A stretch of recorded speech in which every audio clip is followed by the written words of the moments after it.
Hey there and welcome. You are listening to the Parkview Global Podcast. We are so excited for you to join the conversations between our global missions hosts and our amazing guests. Don't forget to follow our social media accounts at Parkview Global. Now, enjoy the podcast. Hello, everybody, and welcome to the Parkview Global Podcast. My name is Bill Carroll, and I am the global pastor at Parkview Christian Church right outside of Chicago. And I am joined by Christy Mullen, our Africa coordinator. Welcome, Christy. Hello, everybody. We want to invite you to follow along with us as we welcome a different one of our global partners on the podcast each month. Today, we welcome to the podcast Alan and Cherry Messimer. Alan and Cherry have been working in Taichung City, Taiwan for several years. They've been in several different chapters of ministry over the years, but all of those have been to bring the love of Jesus to the people of this island country. Alan and Cherry have 5 daughters and have a really great story. I can't wait for you to meet them. Welcome, Alan and Cherry. Thank you. Thank you. Great to be here. Hi. All right, so name all the girls' names and how old they are. Okay. Kirsty is 15, and then we have Caitlin, who's 12. Kylie is 10, and Kenzie is 7, and Karen is 2. Nice. That's awesome. And how many were born in Taiwan or while you were living in Taiwan? They were all born in Taiwan, actually. Nice. That's cool. That's awesome. Okay, so let's go way back to the very beginning, because the two of you have very different family of origin stories and different routes of how God led you to the mission field. So will you both kind of tell your story? So I was actually born in Belgium. My parents were also missionaries, and they were in Belgium for 17 years. So I was there till I was 9. Grew up speaking Dutch and loving soccer and those kind of things. And then when I was 9, they moved to South Africa. So in South Africa, it's very different, but actually some of the language is similar because the Dutch were in South Africa too. So got to use Afrikaans and things like that. Ended up graduating from high school in South Africa, and then went to Bible college in Missouri. And at that time, it really wasn't clear what I was going to do, but basically it ended up that I lived 7 more years in the States before coming to Taiwan, and we've been here over 15 now. So Nice. 4 different continents that I've lived on, but actually I've lived in Taiwan more than any other place. Wow, that's cool. That's cool. How about you, Cherry? Well, I grew up in rural Iowa and in a Christian home, and I lived in the same house for 18 years, so very different than Alan's story. But I decided to follow Jesus, became a Christian when I was 8, almost 8. And at that time, our church was supporting a missionary who lived in Jamaica. And he sent me a couple books and a letter, and the books were about a missionary family who had served in Asia and how God brought them through some really tough times. And that just really piqued my curiosity in missions. After that, a few years later, there were some refugees that came to our church, and my parents really just looked after them, and they taught English, and they let them garden on our land, and Nice. just really shared Christ with them. And that's always had a big impression on me, just watching my mom and dad and their faith in action.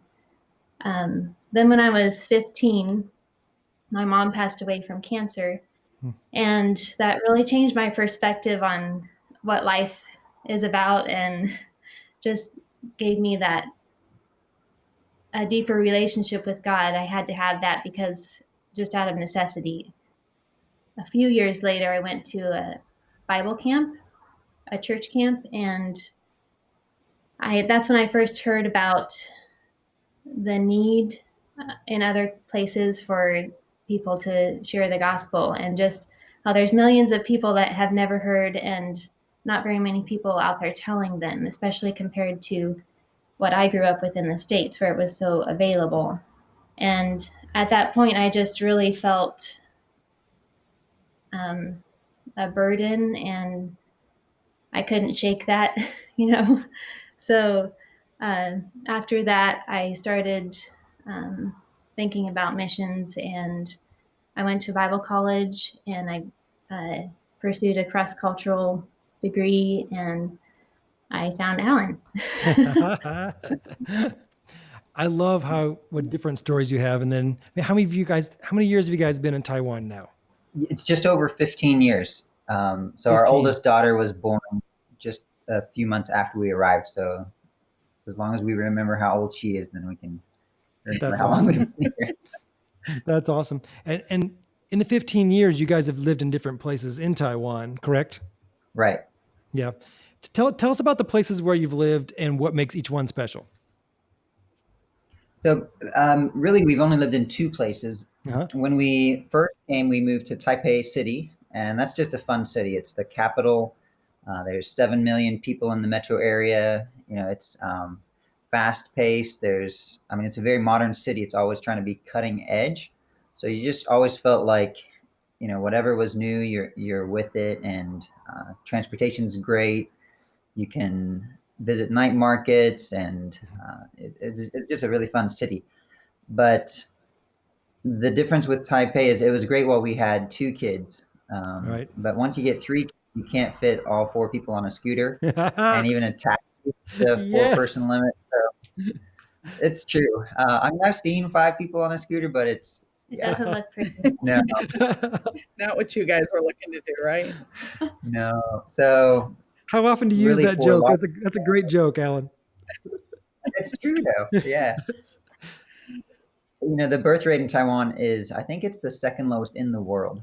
So with Wow. 5 kids, we really stand out. And as fun as Taipei was, and I still miss it, the people, were great. The relationships we had there, fantastic. And but when we moved to Taichung, it's also a big city. It's 4 million people, but the district we live in, Fengyun, is much more spread out, and it really feels like a small town. It's 165,000 people, but it just feels So definitely a different feeling. yeah. And so It's a little everything, bit slower paced, and everybody has a little bit more time to get to know each other. They're not so rushed. So, and the other right. thing we really love about Taichung is the sunshine. Yeah, Nice. Taichung is definitely known for its sunshine, whereas during the rainy season in Taipei, I think one time we went 6 weeks without seeing the sun. Wow.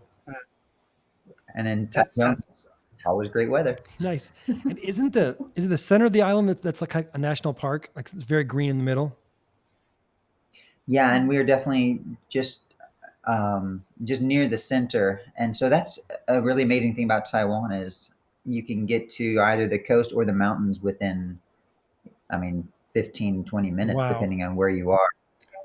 So you've got city and you've got the convenience of that, and then you want nature, you just hop on a scooter and go east, and you're there in 15 minutes. It's So really, really breathtaking scenery. yeah. So, and the people are really friendly. We love that about Taiwan. Nice. What is the total population of the country? 23 million. Good. Yeah. In a small space. Can you Yeah. can you guys just share a little bit about Taiwan's history with us? Sure. So Taiwan does have a very interesting history. For thousands of years, it was more the Polynesian people group, and they actually colonized a lot of, not colonized, but they populated a lot of the islands, even as far down to Fiji. How about the history of Christianity in Taiwan, and maybe could you share some of the characteristics of the churches there? Yeah. So the first missionaries were actually Presbyterian missionaries back in, how early was that? That was in the 1860s. 1860s.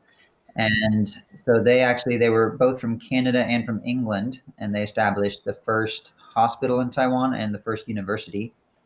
And so there started to become some missionary influence that long ago. But then when the Japanese took Taiwan, they actually didn't allow missionaries to come in, and so all kind of evangelism stopped for that period until the Republic of China actually took Taiwan back in 1945. And at that point, a lot of missionaries left China, and some of them came to Taiwan, and also new missionaries started to come in. So it was really since 19 kind of really 49 on that the missionaries were able to come back into Taiwan, and that's when the churches really started to grow, and more started to be planted. Yeah, and so you have a mix. The majority is traditional, and then there are some more contemporary. And we're actually trying to work with house churches, and there are a few different groups that do that as well. Over the years, you guys have had some really cool, different ministry opportunities. Would you share a few of them with us? Sure, would love to. Want to go first? I guess in Taiwan, English is a really important thing, and so it's a felt need for the people here. So a lot of the ministries that we do include helping people with their English. So we've had a lot of English Bible studies over the years, and we've been able to volunteer at schools and have been able to use the Bible to help the kids improve their English. The opportunities, it's just amazing, because when you come to the field, you have these strategies and you have a plan and you think you have it all figured out. And in our experience, what we found is about 100% of what we plan doesn't work. And God just says, "Oh, I've already got this. Here's an opportunity. It's all ready for you to go. This is what I want you to do." And we really found that. And so it's been exciting. Like, for example, with the schools, when school gets out, you have hundreds of kids walking by your house, and it just breaks your heart. Like, how do you share with them? How do you just walk up and say, "Hey, you want to get to know the foreigner here?" And so when God opened up, we've been in, I think, 6 different schools at this point, and we've been able to share with hundreds of kids. And it's just so amazing how something that is just a dream, and then God opens up one school, which leads to another school, which leads to another. And at this point, we're still in 2 different schools. So it's a window of opportunity right now that we have, that we feel like, as long as God allows us to do this, we'll keep doing this. But another thing that I think is is just as important is the opportunity to join other people's clubs. So in Taiwan, people are very social. They like to, like, if you have an interest in cycling, you actually join a cycling club, and then when you go riding, there will be 30 or 40 people all together. Everybody goes on a ride, and then when they're done, it's social. You go to a coffee shop, and you're just chatting and drinking coffee, and that leads to relationships that you would not have. These are people that would not come to one of your missionary events, and yet you can join their groups, whether it's There's like camping groups Nice. and running clubs and jewelry making classes, and they're really good at making communities. And so once you have a friend that invites you into their community, it's like a new world that's open to you. Nice. It's really nice. So one of my favorite things is to hear about the story about the Parkview team that came and helped with the sports camp that you just talked about. There's actually a really cool kind of legacy connection there for us too with Parkview Global. Will you talk about that trip a little bit, and like what those guys did? Were able to serve you guys, but when they were there? They were just a fantastic group. First of all, it was really fun. So sports and English camp, basically what we're offering campers is the opportunity to be with English speakers for a week. And then we like to have people from the States, from our churches that have experience with coaching or just sports. And so, we had fantastic, not just athletes who had played sports at a very high level in the US and some even internationally, but then the way they were able to coach and just engage with the kids, build them up, encourage them, have fun with them. I mean, they were just, larger than life. And so you've got these Taiwan kids who we love, and then you've got these fantastic, coaches coming. And they're pouring all their energy and their passion into it. And most of these kids have never heard about Jesus or don't understand anything about him. And so people who come actually get to be the ones who introduce Jesus to them. And they get to be his hands and feet, for these kids It's really awesome. cool. So yeah, it's different than a lot of mission trips where you are serving the mission and you're serving the missionary, but in this case, you are the missionary, and so the teams are able to come and work alongside us, and they're doing the ministry with us, and that's just a really neat thing. Even the relationships with social media, they can continue. A lot of times, the kids who really connect with different coaches from the states end up visiting, during college or after, and they just kind of keep that relationship going. It's Love fantastic. it. And the part I love about that story is that one of the girls on the team was a college scholarship soccer player, and her name was Lauren. And she Right. came, and that trip just changed her life. And she came back. She was an ER doctor. She sold everything she had, basically, and she now is a missionary herself in the Middle East and doing amazing things. And what a cool connection between two of our global partners. We love that kind of stuff. That's awesome. Yeah, she was fantastic. Love it.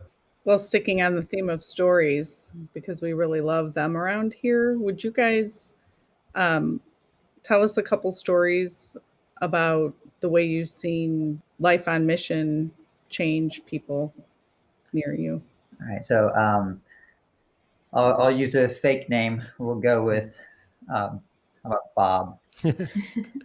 We actually first met Bob's mom, and Bob's mom worked in a grocery store. And it's kind of funny. When we came to Taiwan, actually, even when we applied, we didn't know we were pregnant yet.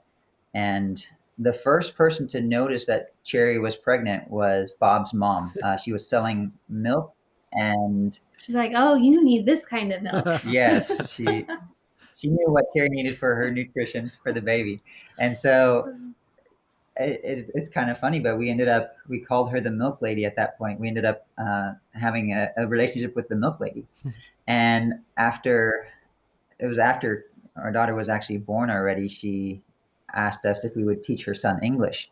And her son was in his middle 20s at that point, and he's an engineer. At that point, he was actually designing cell phone keypads for Sony and a few other cell phone brands. And so he wanted to learn. So we used the book of Luke, and we would read through the English passage and we'd discuss it, and then we'd pray. And it was very simple, but Bob, he's tall, good looking, successful, and cool, and you're reading along, and I'd look up and he'd be crying. Wow. I was like, what's going on? And the kind of passages that he was crying about were usually Jesus's words. And so as we started to learn more about his story, Taiwan used to be a very poor nation, and his family was poor. And so as a little kid, he decided that he was going to be successful and that he was going to even like buy his parents a house and things like that. That was just That part was of his goal in life. right. Wow. Yeah. And so passages where Jesus is talking about storing up treasures in heaven and everything in this world will pass away, just cut to his heart. And that happened a few times where we'd just be reading and he'd just be completely convicted by something Jesus said. And so after we finished the book of Luke, I just was curious, what did he think about it? And so I said, what do you think? And I didn't say about the book, but that's what I was thinking. And he said, I'm ready to follow Jesus. I'm ready to become a Christian. And I was actually really surprised because I wasn't asking that question.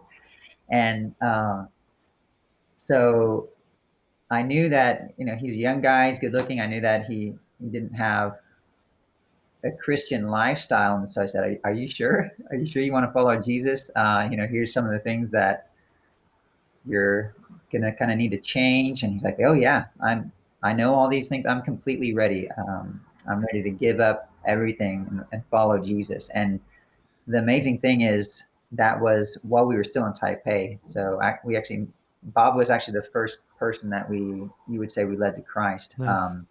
And he's still faithful. We still connect, usually on social media. Sometimes actually we'll both take a train and meet halfway between Taipei and Taichung. Cool. And have Love it. together. And so through all these years, he went from a point where everything was about this life and about money to God is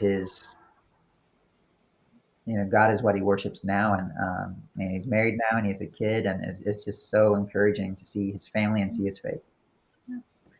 My story, I guess, would be about a lady that we also had a Bible study with. She was in actually a group Bible study with us, and you can really just see when people are convicted or when they're struggling internally with something. And at one point, I mean, she really wanted to believe, and she just came to us and she's like,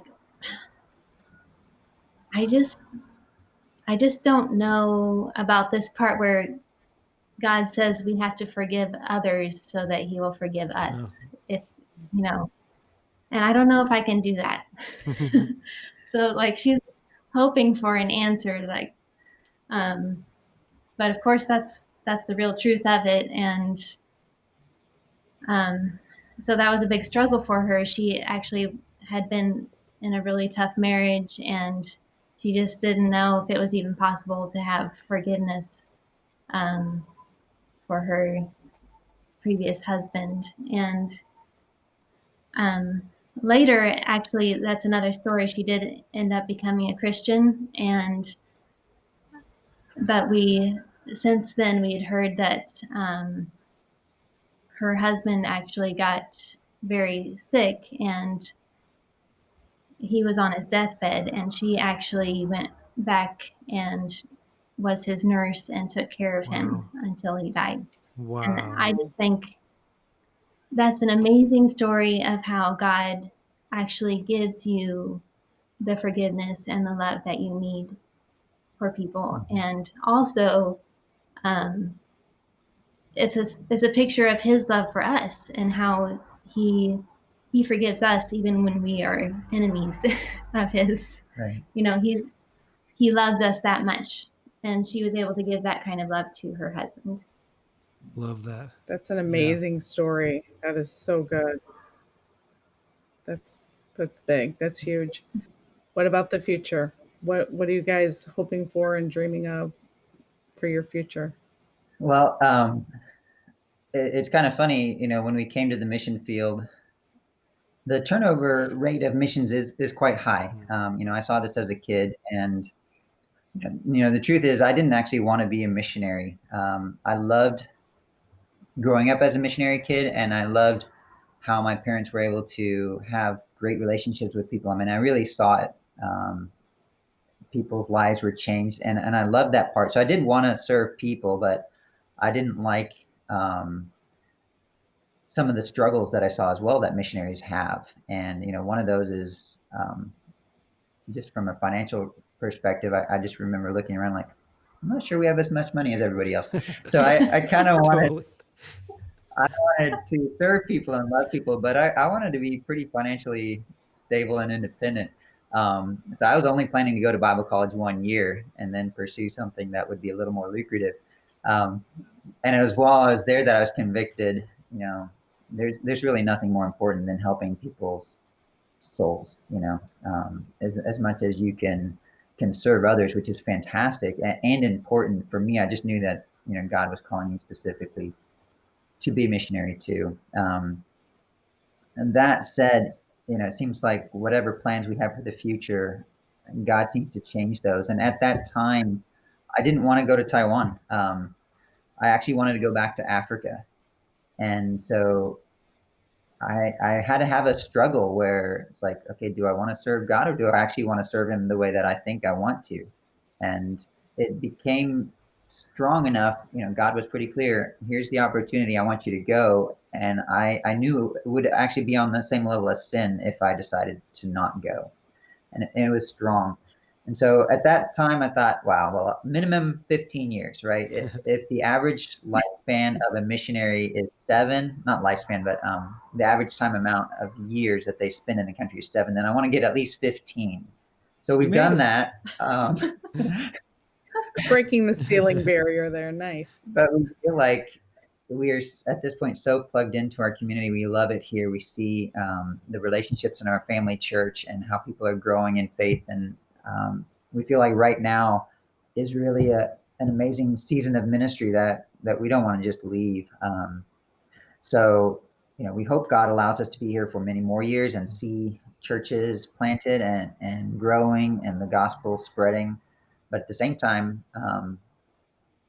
politically, you never know what's going to happen. So there can always be reasons why you may have to leave a country. But also, if God does call us, even if we don't want to go, we would be willing to go wherever and whenever He wants us. But for the near future, we don't have plans other than just we really feel like we love what God's doing here, and we want to continue to be a part of that as long as He allows. Love it. Love that too. So that's interesting that you said that you were not originally intending to be a missionary. When we think about all of the people that we have listening to our podcasts and the people that are out there that maybe aren't thinking in that direction either, um, what would you give them as ideas or first steps if they just want to maybe try it or want to find out if what they're really thinking about is leading them toward mission? I think one thing that we've seen over and over, not just with us, but also with other missionaries, is that the heart is there to follow. And when it's time, the opportunity comes. God's already got it planned out. And so we always think, man, I need to know, what God's will is here. And when we think we know, sometimes He has a completely different plan anyway. So I would just say, be ready to follow. And when the time is right, that opportunity will come. But that doesn't mean it'll be easy. We have some friends who they've just finished over 20 years of ministry and they got called to the mission field, and their kids are all out of the house. They're just now having grandkids, and God opened the door, and they knew that they were supposed to do this. But that didn't make it easy. A lot of the things about ministry or missions are hard. And so what I would say is you've got to be certain about your call, and that will help you know that God will bring you through the hard parts too. Don't give up just because it gets hard. Be certain that God is calling you, and that this is the door He's opened, and then trust Him and walk alongside, and He is faithful and He is good.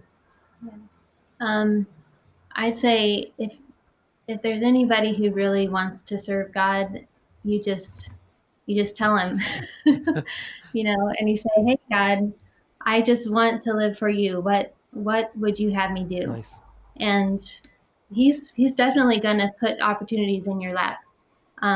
Our job is really just to abide in Him, and I think that's from John 15. He says, "Abide in Me, and apart from Me, you can do nothing. And if you abide in Me, then there will be fruit." So that's the important part. We just stick with Him, and when we are in tune to His Spirit, then we see people the way He sees them, and we can hear from Him clearly, and we can love people the way that He loves them, and He will give us those opportunities. We just have to be ready and willing whenever they happen. Yep. Love it. Thank you, Love it, guys. guys. All right, so that's the last question. How can our listeners be praying for you guys and your ministry? Oh, great. Well, there'd be probably a couple of big things. The one is just our church family, and we have a team here, and so it's a little bit of a network of house churches and local believers, and we just see God working, and so we would ask for continued growth and continued faith, but also protection. We know that it doesn't matter whether you're in the States or in foreign missions. Spiritual warfare is real, and Satan wants to tear down, any good work.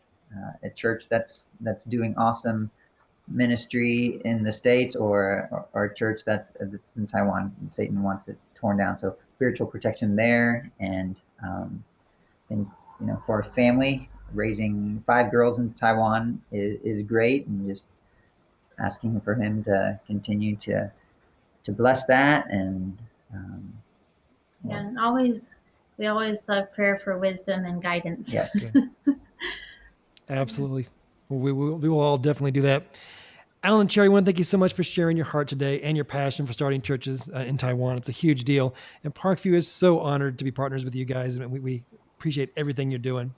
I want to let all of our listeners know that they can catch the show notes, and we'll have all kinds of things in there, including contact information, but also a video of Cherry singing at a worship event in 2 languages, which is actually really, really good. I'm serious. You have to check it out in the show notes. And also in the show notes will be links for more information on each of Parkview's global partners and ways that you can get connected. So thank you guys so much for joining us today.